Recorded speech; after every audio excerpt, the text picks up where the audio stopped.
नमस्कार, मैं हूं पवन त्यागी। भारतीय किसान यूनियन भानु के अध्यक्ष भानु प्रताप सिंह ने बड़ा खुलासा किया है और उन्होंने कहा कि ये जो आंदोलन किसानों के नाम पर चलाया जा रहा है इसके पीछे कांग्रेस है और कांग्रेस ही पूरे आंदोलन का खर्चा उठा रही है, इसको फंड कर रही है। ये बात अलग है कि कुछ खालिस्तानी लोग भी इसके पीछे फंडिंग में हैं, लेकिन कांग्रेस इस आंदोलन को चला रही है और वो पूरा आंदोलन इसलिए कांग्रेस ने चलवाया ताकि ये जो 5 राज्यों में चुनाव हैं इसमें उसको फायदा मिल सके और ये किसान नेताओं को वहां यूज कर सके और किसानों को मुद्दा बनाकर वहां जीत हासिल कर सके और किसानों की वोट ले सके। ये बहुत बड़ा आरोप लगाया है और आरोप नहीं है, इसको हम सब जानते भी हैं। और इसी में आप सबने देखा भी होगा कि ये जो भानु प्रताप हैं ये इन्हीं के साथ धरने पर बैठे थे, लेकिन इसके बाद 26 जनवरी की जो घटना हुई, दिल्ली में जो हिंसा हुई, उसके तुरंत बाद ये भानु प्रताप सिंह ने ये कहते हुए अपना धरना समाप्त कर दिया था कि हम ऐसे लोगों के साथ नहीं हैं जो हमारे देश के सुरक्षा बलों पर हमला करें और जो शांतिपूर्वक धरने को अशांति फैलाने में बदल दें। दूसरी बात, इन्होंने कहा कि हम किसी के कहने पे धरना प्रदर्शन नहीं करेंगे। किसानों की मांग को लेकर आए थे, एमएसपी पर समझने आए थे और जब सरकार ने हमको बुलाया 10 दौर की 11 दौर की बातचीत हुई, उसमें हमें समझ में आ गया कि सरकार का पक्ष ठीक है और इसलिए हम अपने धरने को खत्म करके वापस जा रहे हैं। तो सबसे पहले ये भारतीय किसान यूनियन भानु ने अपना धरना प्रदर्शन खत्म किया था। उसके बाद जब ये लगातार राकेश टिकैत धरना प्रदर्शन जारी रखे हुए हैं और यही नहीं, ये पूरे देश में घूम घूम के किसानों की सभा महासभा कर रहे हैं। ऐसे में जब इनसे एक सवाल पूछा गया कि ये जो राकेश टिकैत हैं ये तो पश्चिम बंगाल के चुनाव में भी पहुंच गए, तो उसमें ये भानु प्रताप सिंह जो हैं इन्होंने बताया कि मैं तो पहले ही कह रहा था कि ये कांग्रेस का प्रायोजित कार्यक्रम है। पश्चिम बंगाल के अंदर कांग्रेस को लगता है कि वहां वो जीत नहीं सकते, वो बीजेपी को हरा नहीं सकते और इसलिए एक ऐसा तय किया गया है कि जो बीजेपी को हरा दे उस कैंडिडेट के पक्ष में आप खड़े होकर के प्रचार प्रसार करो। लेकिन राकेश टिकैत का जैसे ही खुलासा हुआ कि एयरपोर्ट पर टीएमसी की जो एमपी हैं वो उनको लेने पहुंचती हैं और किसी कैमरामैन ने वो रिकॉर्डिंग कर ली, जो उनकी आवाज़ भी थी वो रिकॉर्ड हो गई बाई चांस कि वो बोल रहे हैं आपस में कि आपकी पूरी व्यवस्था हो गई है, टीएमसी के लोग मंच पे नहीं आएंगे, आपके लिए मंच प्लेन लगाया जाएगा, किसान आंदोलन के नाम पर मंच लगा होगा, लेकिन आपको हमारे लिए प्रचार प्रसार करना है। और सबसे पहली सभा इसीलिए आपको बताएं राकेश टिकैत की नंदीग्राम में रखी गई। आप सब जानते हैं कि नंदीग्राम से ममता बनर्जी चुनाव लड़ रही है, काफ़ी हालत खराब है, जीतने के चांस नहीं है और इसलिए राकेश टिकैत को वहाँ बुलाया गया था कि नंदीग्राम के किसानों को फिर से भड़काओ, झूठ बोलो। लेकिन हुआ उल्टा कि जब राकेश टिकैत वहाँ गए तो किसानों ने पूछा कि भाई तुम यहाँ क्या करने आए हो, किसका पक्ष लेने, ममता बनर्जी का, किसको वोट दें, ममता बनर्जी को। तो राकेश टिकैत पे जवाब नहीं बना, क्योंकि यदि वो मंच से ये कहते हैं कि कम्युनिस्ट पार्टी को वोट दो, तो नंदीग्राम वो जगह थी जहां किसानों के ऊपर गोली चलाई गई थी नंदीग्राम में। अगर वो कहते हैं टीएमसी को वोट दो, ममता बनर्जी को, तो ममता बनर्जी वो है जिसने किसानों को सम्मान निधि नहीं मिलने दी और आज तक एमएसपी भी नहीं दिया। तो राकेश टिकैत का पूरा प्रोग्राम, एक तरह से आपको बताऊं कि उसके लिए पूरा एक प्लेन भरकर के वो गए थे, लगभग 50 के करीब आदमी यहां से गए थे, कुछ लोग ट्रेनों से गए थे और पूरा एक पैकेज जैसे कि पीआर कंपनी लेती है कि प्रचार प्रसार, मीडिया, टेंट, इस तरह से अब लगा कि राकेश टिकैत भी इसी तरह से अब पूरा धरना प्रदर्शन का ठेका ले लेते हैं। वो भीड़ भी ले जाते हैं, झंडे भी ले जाते हैं, बैनर भी लेके जाते हैं और नेता भी भाषण बोलने के लिए ले जाते हैं और साथ में ले जाते हैं मीडिया, सोशल मीडिया उनके साथ कवरेज के लिए कदम कदम पर रहता है। ये पूरा पैकेज था, लेकिन इसका भांडाफोड़ हो गया हवाई अड्डे पर ही। जिस तरह से वो टीएमसी की सांसद से बात कर रहे थे उसकी रिकॉर्डिंग हो गई और वो रिकॉर्डिंग मीडिया में वायरल है।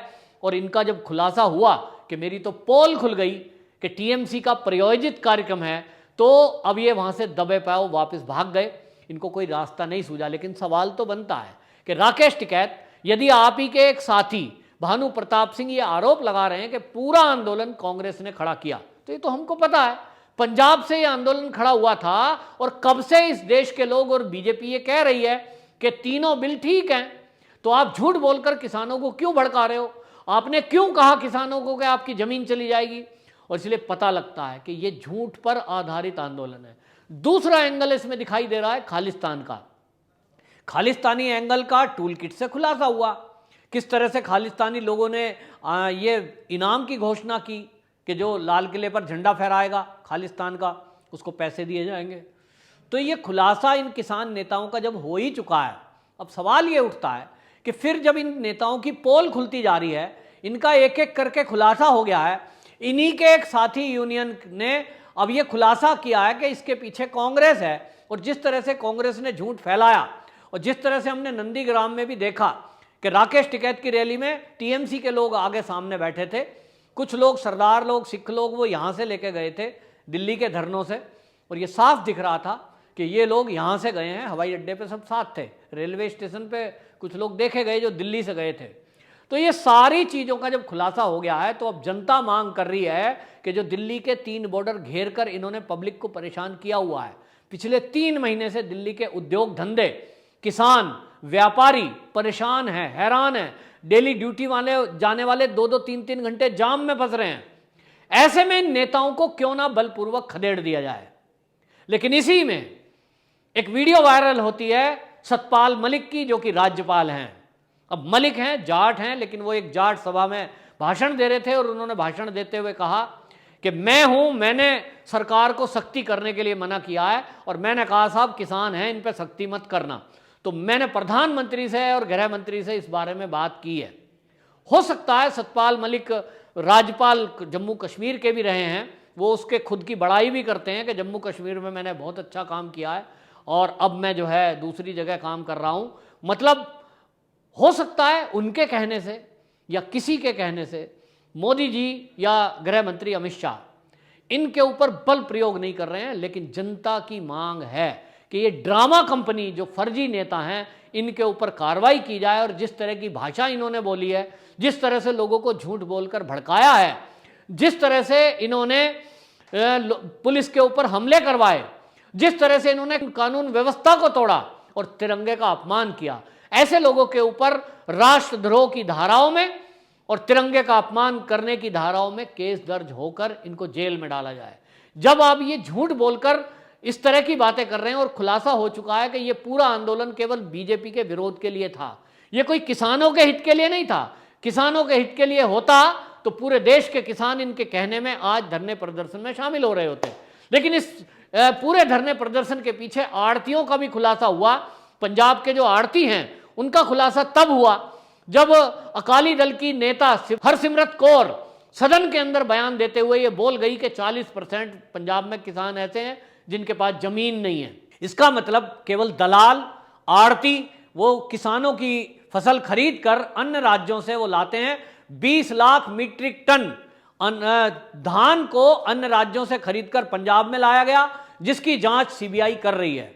और अब जल्द ही जब इस पर रिपोर्ट आएगी, कार्रवाई होगी, तो कई अधिकारियों पर इसकी गाज गिरेगी। लेकिन इतना तय है कि यह सब फर्जीवाड़ा कुछ खालिस्तानी एंगलों से कुछ कांग्रेसी चला रहे हैं या कुछ आड़ती चला रहे हैं, लेकिन इसमें कोई भी किसान नहीं है।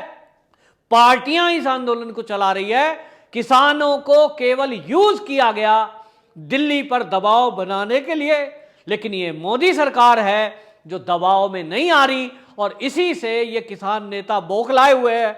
और इसी में राकेश टिकैत ये कहते हैं कि सरकार हमारी तो नहीं सुन रही, तो हम यहां सरकार को बनने से रोकने के लिए आए हैं और हम हर जगह जाएंगे जहां भी चुनाव होंगे, भाजपा का विरोध करवाएंगे।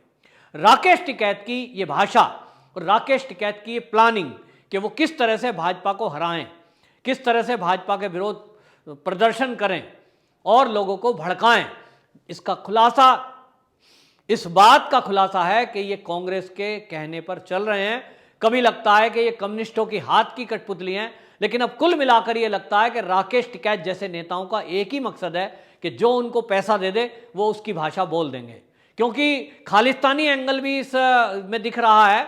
साफ साफ सरकार के पास ये सबूत मिले हैं कि इसमें खालिस्तानी लोगों से भी पैसा आया है, इसमें कम्युनिस्टों का भी पैसा आया है, क्योंकि ममता बनर्जी ने इस सारी व्यवस्था करी है तो टीएमसी ने पैसे दिए हैं और कांग्रेस ने इसमें फंडिंग की है, इसका खुलासा भारतीय किसान यूनियन के नेता भानु ने किया है।